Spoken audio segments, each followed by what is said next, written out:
Last time ਆਪਾਂ discuss ਕਰ ਰਹੇ ਸੀ ਸਿੰਪਲ ਹਾਰਮੋਨਿਕ ਮੋਸ਼ਨ ਦੇ ਬਾਰੇ ਔਰ ਉਹਦੇ ਵਿੱਚ ਤੁਹਾਨੂੰ ਦੱਸਿਆ ਗਿਆ ਸੀ कि अगर कोई भी पार्टिकल कोई भी बॉडी ऑसिलेट कर रही है और वो ऑसिलेटिंग बॉडी के ऊपर एक्ट करने वाली लगन वाली जो रीस्टोरिंग फोर्स है उसकी डायरेक्शन ऑलवेज हमेशा टुवर्ड्स द मेन पोजीशन है और वो जड़ी बॉडी है ਉਹਦੇ ਤੇ ਲੱਗਣ ਵਾਲੀ ਜਿਹੜੀ रीस्टोरिंग फोर्स है उसका जो मैग्नीट्यूड है that is directly proportional to displacement of that body from the mean position ਤਾਂ ਅਸੀਂ ਬੋਲਦੇ ਹਾਂ ਕਿ ਇਹ ऑसिलेटरी मोशन SHM है सिंपल हार्मोनिक मोशन तो जिसਨੂੰ ਆਪਾਂ ਡਾਇਗਰਾਮ ਦੇ ਵਿੱਚ ਬੇਟਾ ਆ ਦੋ एक्सट्रीम पोजीशंस है आ बेटा मेन पोजीशन है तो आ जो है ये एम्पलीट्यूड है तो अगर particle at any time p point पे है आप इनको हटा देते हैं ना इतना कंफ्यूजन अवॉइड करना तो अगर at any time particle p point पे है तो इस पार्टिकल की डिस्प्लेसमेंट है x और एक गल आप ऑलरेडी की हुई है कि डिस्प्लेसमेंट ऑफ ऑसिलेटिंग पार्टिकल की डायरेक्शन हमेशा अवे फ्रॉम मेन पोजीशन है और इस पार्टिकल पे लगने वाली रीस्टोरिंग फोर्स हमेशा टुवर्ड्स द मेन पोजीशन है और f की value directly proportional to x है माइनस सिर्फ इस करके है कि f और x हमेशा ऑपोजिट है और f is equal to minus kx तो ये ਤਾਂ ਸੀ बेटा सिंपल हार्मोनिक मोशन की condition f is equal to minus kx तो इस तक तो मैंने लगता थानू क्लैरिटी है अगर किसी को कोई डाउट है तो ही और शी कैन आस्क मी तो कोई डाउट है बेटा थानू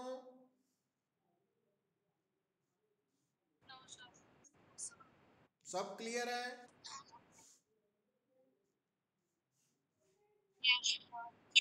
ठीक है बेटा हुण आपां थोड़ा आगे शिफ्ट करन लगे हैं देखो उस दिन शायद लास्ट दे विच नेटवर्क प्रॉब्लम आ गई सी है ना तो हुण फिर आपां हेडिंग लिखिया सी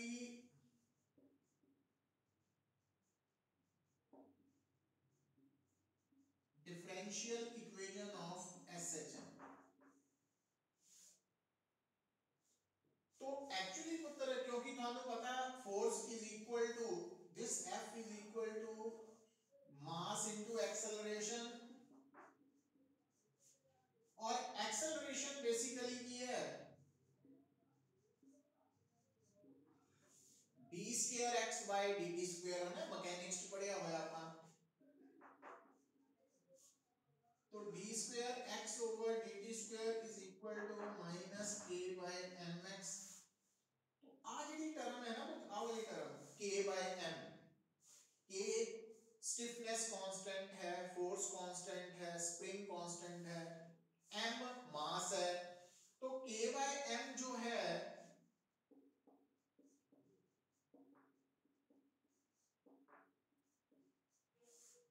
तो आ ਜਿਹੜੀ मैं सर्कल दी थी टर्म है k by m अगर उस दिन भी मैं दसिया सीगा कि अगर तुसी dimensional formula of k by m निकालो और ओमेगा एंगुलर वेलोसिटी या सिंपल हार्मोनिक मोशन च ओमेगा नु ਅਸੀਂ कह ਦਿੰਦੇ ਆ एंगुलर फ्रीक्वेंसी तो सर्कुलर मोशन च ओमेगा नु कह ਦਿੰਦੇ आ एंगुलर वेलोसिटी दोनों सेम ही है ना सेम टर्म है सेम फार्मूला हां बेटा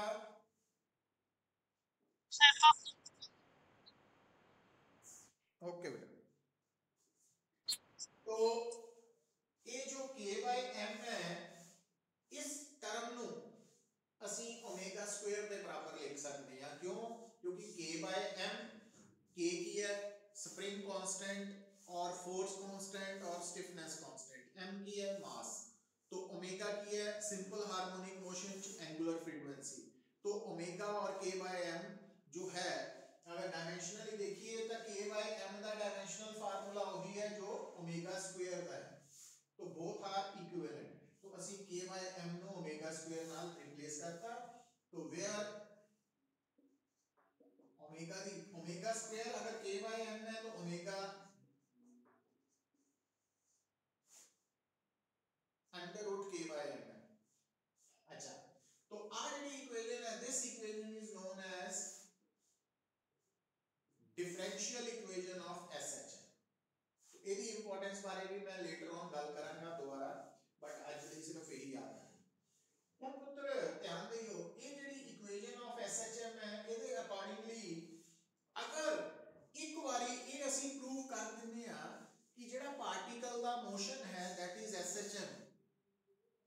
कितना प्रूव होएगा तो किसी भी ये ਆਪਾਂ ਜਦੋਂ ਹੁਣ ਲੇਟਰ ਆਉਣ ਵਾਲੇ 2-3 ਦਿਨਾਂ ਚ ਕਵਰ ਕਰਾਂਗੇ ਟੌਪਿਕ ਨੂੰ ਕਿ ਜਦੋਂ ਕੋਈ ਵੀ ਪਾਰਟੀਕਲ ਇਨ ਮੋਸ਼ਨ ਹੈ ਤੇ ਆਪਾਂ ਇਹ ਪ੍ਰੂਫ ਕਰਾਂਗੇ ਕਿ ਇੱਕ ਤਾਂ ਉਸ ਪਾਰਟੀਕਲ ਤੇ ਲੱਗ ਰਹੀ ਫੋਰਸ हमेशा टूवर्ड्स द मीन पोजीशन है और दूसरा प्रूव करांगे कि उस पार्टिकल ते लगन वाली force directly proportional to its displacement है। तो जब ये दो पॉइंट्स ਅਸੀਂ प्रूव कर देंगे तो साडा प्रूव हो जाएगा कि ये इस पार्टिकल का मोशन SHM और अगर एक बारी SHM प्रूव हो गया तो ਅਸੀਂ उस SHM सिंपल हार्मोनिक मोशन दे एंगुलर फ्रीक्वेंसी या टाइम पीरियड या फ्रीक्वेंसी निकाल सकते हैं इस फार्मूला, क्योंकि जिस भी पार्टिकल का मोशन SHM है सिंपल हार्मोनिक मोशन है उसकी एंगुलर फ्रीक्वेंसी √k/m तो निकाली जाएगी। सो एक कंसेप्ट है। हुण तुसी कहोगे कि इसनों आपां प्रैक्टिकली देखिए क्योंकि सब्जेक्टिव टाइप क्वेश्चन आना वा साडे सामने बड़ा इंपॉर्टेंट है। तो मैं की करन लगा एक एग्जांपल इहदे नाल ही डिस्कस करन लगा ताकि ਆਪਾਂ ਨੂੰ ਇਸ ਗੱਲ ਦੀ ਇੰਪੋਰਟੈਂਸ ਸਮਝ ਲੱਗ ਜਾਏ। ਹੁਣ ਉਹਦੇ ਲਈ ਬੇਟਾ ਲਿਖੋ हेडिंग लिखो मोस्ट इंपॉर्टेंट आर्टिकल है मतलब अगर थोड़ा जो फाइनल एग्जाम है वो सब्जेक्टिव फॉर्म च हुंदा वा तो ये क्वेश्चन आने के चांसेस 99.9%। तो की है सब तो पहला लिखो पुत्र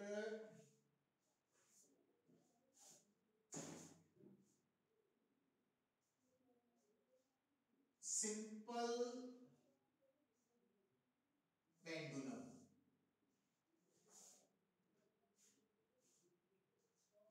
सिंपल पेंडुलम हुण जदों तुसी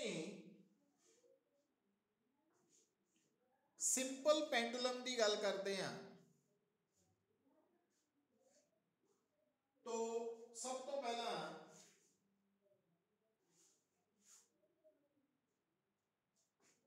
सिंपल पेंडुलम का कंसेप्ट है थानू पता ही है कि अगर थानू कोई पूछे व्हाट इज सिंपल पेंडुलम तो उसकी डेफिनेशन तुसी कितना लिखनी है लिखो it consist of it simple pendulum है कि it consist of a heavy point mass a heavy point mass suspended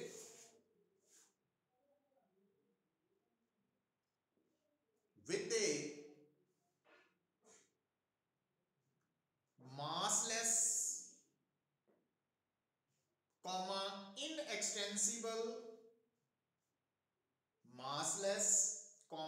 inextensible and flexible string।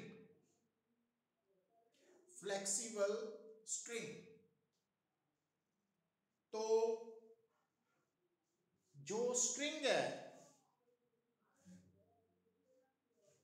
वो आइडियली की है मासलेस।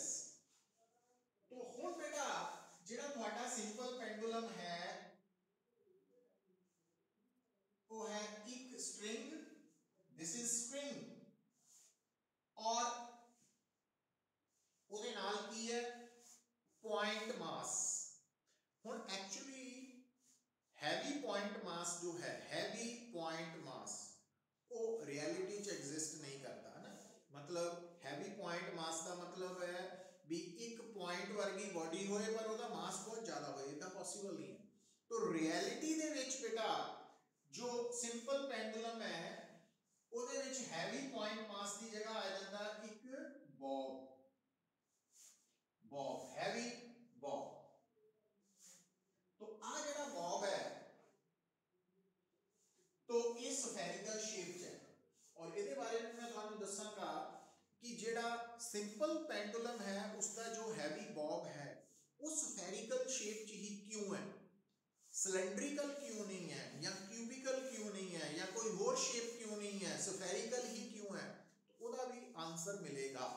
बट स्टिल आप सिर्फ हाले दिमाग की गल बिठा रहे हैं कि सिंपल पेंडुलम एक हैवी पॉइंट मास है डेफिनेशन के अकॉर्डिंगली जिहड़ा कि आपां एक मासलैस इनएक्सटेंसिबल फ्लैक्सीबल स्ट्रिंग की हेल्प के नाल लटकाया होया वा। पर जदों असीं गल करते हैं रियल पेंडुलम की, तो रियल पेंडुलम च हैवी पॉइंट मास की जगह पे स्फेरिकल बॉब है। हुण अगली गल बेटा की याद रखनी है कि आ जिहड़ा स्फेरिकल बॉब है तो सिंपल पेंडुलम के नाल एक पॉइंट है एस जिन्हों कहते हैं पॉइंट ऑफ सस्पेंशन, और दूसरा बेटा है, ध्यान दियो क्योंकि ये स्फेरिकल बॉब है, इस बॉब का जिहड़ा सेंटर है आ वाला सेंटर दिस वन, तो ये सेंटर आएगा सेंटर है। तो एक्चुअली हुण इत्थे एक कंसेप्ट आएगा centre of mass. Rotational motion च आपां एक टॉपिक पढ़ते सी ना सेंटर ऑफ मास, जिहदे च असीं पूरी बॉडी नूं एक पॉइंट के बराबर रिप्लेस कर सकते हैं और उत्थे मानते हैं कि उस बॉडी का पूरा मास कंसनट्रेटेड, और जिहड़ियां स्मॉल डायमेंशनस बॉडी कोई भी छोटी डायमेंशन वाली बॉडी है ਉਹਦਾ सेंटर ऑफ मास ते सेंटर ऑफ ग्रेविटी हमेशा कोइंसाइड करते हैं। बट इन जनरल आपां ये कभी नहीं कहते कि सेंटर ऑफ मास ते सेंटर ऑफ ग्रेविटी ये हमेशा कोइंसाइड करते हैं, ना ही पॉसिबल है। बट स्मॉल डायमेंशनस बॉडी दे लई सेंटर ऑफ मास ते सेंटर ऑफ ग्रेविटी हमेशा कोइंसाइड करता ते सेंटर ऑफ ग्रेविटी बॉडी के अंदर वो पॉइंट है जिथे उस बॉडी का पूरा वेट कंसनट्रेटेड है। तो हुण आ जिहड़ा पॉइंट है आ वाला जिहड़ा पॉइंट है तो ये बेटा एक्चुअली की है, क्योंकि आ जिहड़ा स्ट्रिंग है इहदा अपना कोई मास नहीं है। एक्चुअली रियलिटी च तुसीं कहोगे कि हर स्ट्रिंग रस्सी का मास हुंदा, पर सिंपल पेंडुलम नूं प्रैक्टिकली बनाउण लई असीं जिहड़ी स्ट्रिंग लैंदे आ ਉਹਦਾ मास बॉब के मास के कंपैरेटिवली नैगलीजिबल हुंदा। तो इस करके थ्योरेटिकली आपां स्ट्रिंग का कोई मास नहीं मनना। तो इस कारण करके जो बॉब का सेंटर ऑफ मास है वही सिंपल पेंडुलम का सेंटर ऑफ मास है, और जो बॉब का सेंटर ऑफ ग्रेविटी है वही सिंपल पेंडुलम का भी सेंटर ऑफ ग्रेविटी है। और क्योंकि सिंपल पेंडुलम एक स्मॉल डायमेंशंस बॉडी है, इस कारण करके सेंटर ऑफ मास और सेंटर ऑफ ग्रेविटी हमेशा कोइंसाइड करेंगे और कितने लाई करेंगे पुत्र ज्योमेट्रिकल सेंटर पे। तो इस कारण करके आ जिहड़ा बॉब का ज्योमेट्रिकल सेंटर है यही पॉइंट इस पेंडुलम का सेंटर ऑफ ग्रेविटी भी है। सी जी का मतलब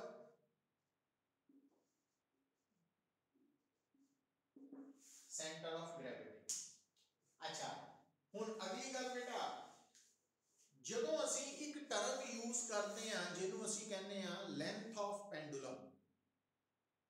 लेंथ ऑफ पेंडुलम का मतलब आम तौर पर साडे माइंड दे विच की हुंदा वा कि लेंथ ऑफ पेंडुलम का मतलब हुंदा वा length of string the length, but ये गलत है पुत्र। लेंथ ऑफ पेंडुलम का मतलब है तो एल लेंथ ऑफ पेंडुलम भी केड़ा सिंपल पेंडुलम, और एक हाँ बेटा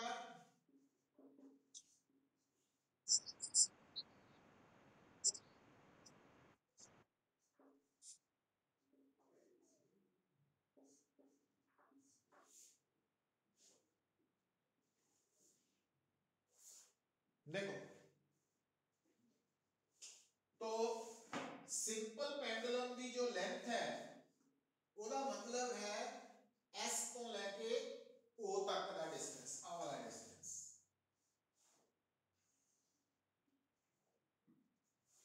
दिस इज इट, तो ना कि लेंथ ऑफ स्ट्रिंग नहीं है। अच्छा हुण तुसी की देख रहे हैं, इत्थे तक का है लेंथ ऑफ स्ट्रिंग प्लस आ की है पुत्र रेडियस ऑफ बॉब।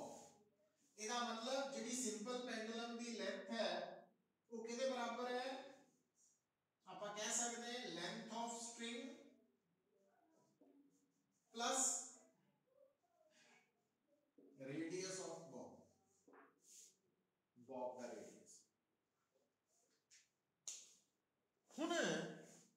तक गल समझ लगी है?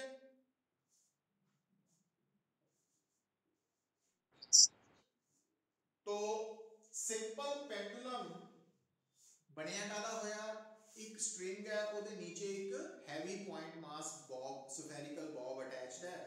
तो ਹੁਣ ਜਿਹੜਾ ਸਫੈਰਿਕਲ ਬੌਬ ਹੈ ਉਹਦਾ ਜਿਹੜਾ ਜਿਓਮੈਟ੍ਰੀਕਲ ਸੈਂਟਰ ਹੈ ਉਹੀ point simple pendulum the centre of gravity ਹੈ। तो पॉइंट ऑफ सस्पेंशन तो लैके सेंटर ऑफ ग्रेविटी तक का जो डिस्टेंस है that is known as length of pendulum. तो ये याद रखना, लेंथ ऑफ पेंडुलम का मतलब थ्रेड दी या स्ट्रिंग दी लेंथ नहीं है, पॉइंट ऑफ सस्पेंशन तो लैके centre of gravity of pendulum तक की दूरी नूं कहते हैं पॉइंट लेंथ ऑफ पेंडुलम। ठीक है, हुण जदों आ सारा कुछ क्लीयर हो गया सानू, हुण एक्चुअली ਆਪਾਂ ਪ੍ਰੂਫ ਕੀ ਕਰਨਾ? ਇੱਕ ਤਾਂ ਬੇਟਾ ਆਪਾਂ ਪ੍ਰੂਫ ਕਰਾਂਗੇ ਕਿ ਜਿਹੜਾ ਸਿੰਪਲ ਪੈਂਡੂਲਮ ਹੈ ਇਹ ਜਦੋਂ ਔਸੀਲੇਟ ਕਰੇਗਾ ਤਾਂ ਫॉर स्मॉल एम्पलीट्यूड इसका मोशन SHM होएगा और दूसरा ਇਹਦਾ टाइम पीरियड निकालना है। ये बड़ा इंपॉर्टेंट फॉर 5 मार्क्स डेरिवेशन है ना। ਹੁਣ ਉਹਨੂੰ ਆਪਾਂ ਕਰਨਾ, ਹੁਣ ਉਹਦੇ ਲਈ ਐਕਸਪ੍ਰੈਸ਼ਨ ਫॉर टाइम पीरियड ਲਈ ਕਿੱਦਾਂ ਕਰਨਾ ਤੁਸੀਂ? तो आप पता लग चुका।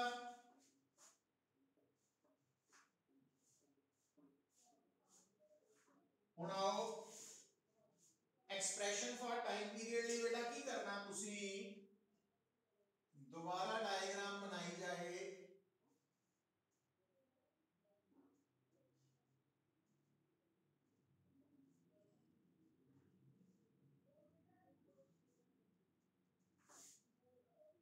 तो इस वक्त ਤੁਹਾਡਾ ਜਿਹੜਾ ਪੈਂਡੂਲਮ ਹੈ ਉਹ ਮੀਨ ਪੋਜੀਸ਼ਨ ਤੇ ਹੈ। ਹੁਣ ਜਦੋਂ ਤੁਸੀਂ ਇਸ ਬੌਬ ਨੂੰ ਬੇਟਾ ਪਕੜ ਕੇ ਥੋੜਾ ਸਾਈਡ ਤੇ ਲਿਜਾ ਕੇ ਛੱਡੋਗੇ ਤਾਂ ਇਹ पेंडुलम ऑसिलेट करेगा, इट विल ऑसिलेट। तो हुण बेटा आप मैं शो कर देने हैं।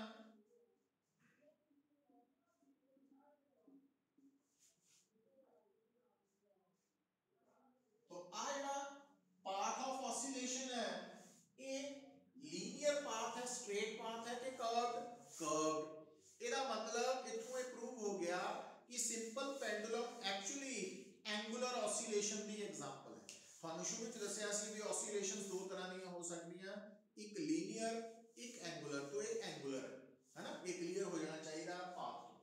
अच्छा, दूसरी गल ਜਦੋਂ ਤੁਹਾਡਾ ਇਹ सिंपल पेंडुलम ऑसिलेट कर रहा तो आ ਜਿਹੜੀਆਂ दो पोजीशंस है ये आ गई एक्सट्रीम पोजीशंस। एक्सट्रीम पोजीशंस है। हुण सपोज ये जड़ा पेंडुलम जदों ऑसिलेट कर रहा तो एट एनी टाइम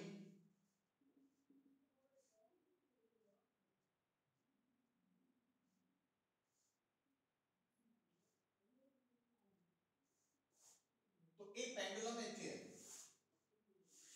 तो जिस वक्त ये पेंडुलम ऑसिलेट करता होया एट पोजीशन P है उस वक्त इस पेंडुलम दी स्ट्रिंग वर्टिकल दे नाल एंगल बना रही है थीटा, और उस वक्त इस पेंडुलम ते केड़ी-केड़ी फोर्स लग रही है? एक बेटा वेट, और वेट हमेशा वर्टिकली डाउनवर्ड है। दूसरा टेंशन, टेंशन लग रही है। हुण पुत्र ध्यान दियो, जिहड़ी टेंशन है ओदी डायरेक्शन हुण एक्चुअली देखो अगर तुसी इस पाथ नू एक्सटेंड करो इदां ये पूरा की बन जाएगा सर्कल। मतलब अगर तुसी पेंडुलम नू इदां पूरा कंप्लीट करो तो पूरा सर्कुलर पाथ फॉलो करेगा। तो ਇਹਦਾ मतलब आ सर्कल का सेंटर होएगा तो आ सर्कल का रेडियस है तो आ रेडियल डायरेक्शन है। हुण पुत्र आ जिहड़ी mg फोर्स है अगर आप देखिए तो आ वाला angle this angle and this angle ये दोनों सेम है।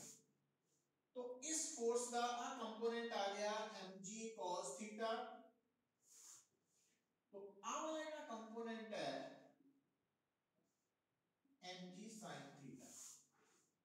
ਤੁਸੀਂ ਕੀ ਦੇਖ ਰਹੇ ਆ ਬੇਟਾ, ਇਸ ਵਕਤ ਜਿਹੜਾ ਤੁਹਾਡਾ ਪੈਂਡੂਲਮ ਹੈ ਉਹ ऑसिलेट ਕਰਦਾ ਹੋਇਆ ਕਿਹੜੀ ਪੋਜੀਸ਼ਨ ਤੇ ਹੈ, p ਪੋਜੀਸ਼ਨ ਤੇ। ਹੁਣ ਇਸ ਪੋਜੀਸ਼ਨ ਤੇ नो डाउट ਇਹਦੇ ਤੇ ਦੋ ਫੋਰਸਿਸ ਲੱਗ ਰਹੀਆਂ, ਟੈਂਸ਼ਨ ਔਰ weight। ਬਟ weight ਤੇ ਆਪਾਂ ਜਦੋਂ ਕੰਪੋਨੈਂਟਸ ਬਣਾਏ ਤਾਂ ਆ ਜਿਹੜਾ ਕੰਪੋਨੈਂਟ ਹੈ ਨਾ weight ਦਾ, ਇਹਦੀ डायरेक्शन किस तरफ जा रही है, मीन पोजीशन की तरफ। तो ਇਹਦਾ मतलब mg sin थीटा ਜਿਹੜੀ फोर्स है वो पेंडुलम ਲਈ ਕਿਹੜੀ फोर्स ਦਾ ਕੰਮ ਕਰੇਗੀ, ਜਿਹੜੀ ਵੀ force towards the mean position है वो रीस्टोरिंग फोर्स ਦਾ ਕੰਮ ਕਰੇਗੀ। So here mg sin theta will act as restoring force। ਇਹਦਾ मतलब f ਦਾ मतलब restoring force is equal to mg sin theta। और ਤੁਹਾਨੂੰ याद है ਜਦੋਂ ਆਪਾਂ ਸਿੰਪਲ ਹਾਰਮੋਨਿਕ ਮੋਸ਼ਨ ਚ f is equal to -kx ਲਿਖਿਆ ਸੀ ਤਾਂ ਮਾਈਨਸ ਦਾ ਮਤਲਬ ਕੀ ਹੈ ਕਿ ਜਿਹੜੀ ਡਾਇਰੈਕਸ਼ਨ ਆਫ ਰੀਸਟੋਰਿੰਗ ਫੋਰਸ ਹੈ ਉਹ ਹਮੇਸ਼ਾ ਡਿਸਪਲੇਸਮੈਂਟ ਦੇ ਆਪੋਜ਼ਿਟ ਹੈ। डिस्प्लेसमेंट की डायरेक्शन हमेशा किधर ਨੂੰ ਹੁੰਦੀ ਹੈ, अवे फ्रॉम मीन पोजीशन। तो इस करके रीस्टोरिंग फोर्स की डायरेक्शन हमेशा ਹੁੰਦੀ है टुवर्ड्स द मीन पोजीशन। मतलब f is equal to -k theta, minus sign की है direction of restoring force towards the mean position. और ਆਪਾਂ ਇੱਥੇ ਕੀ ਦੇਖ ਰਹੇ ਹਾਂ ਪੁੱਤ कि mg sin थीटा ਦੀ डायरेक्शन ਕੀ है, टुवर्ड्स द मीन पोजीशन। तो इट मींस ये ਜਿਹੜੀ फोर्स है ਇਹਦੀ डायरेक्शन ਦੱਸਣ ਲਈ ਕਿ ਉਹ ਟੁਵਰਡਸ ਦਾ ਮੀਨ ਪੋਜੀਸ਼ਨ ਹੈ, ਅਸੀਂ ਕੀ ਸਿੰਬਲ ਯੂਜ਼ ਕਰ ਲਿਆ -mg sin थीटा। मतलब ਇੱਥੇ ਮਾਈਨਸ ਦਾ मतलब है direction of restoring force mg sin theta is towards the mean position. ਇੱਥੇ तक ਗੱਲ ਸਮਝ ਲੱਗ ਰਹੀ है? ਹਾਂਜੀ हैं,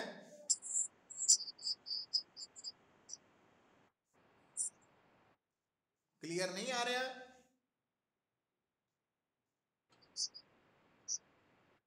नहीं बोर्ड क्लियर नहीं है पुत्र, के आवाज लैग कर रही है, की हो रहा है?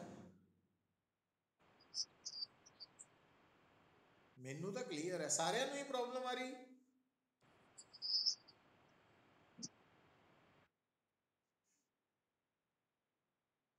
बाहर ठीक है, क्लाउडी तो नहीं?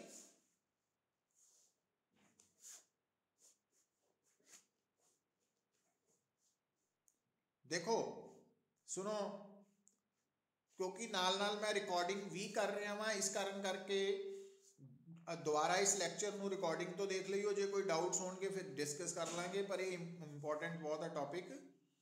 तो महक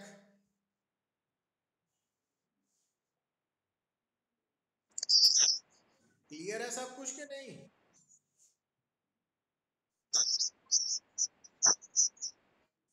अच्छा भव्या,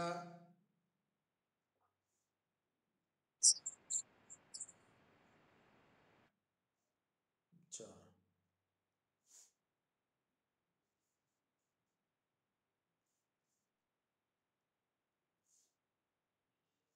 इतना करो, मैं मीटिंग एंड कर रहा, तुसी रीजॉइन कर लो पुत्र फिर, है ना।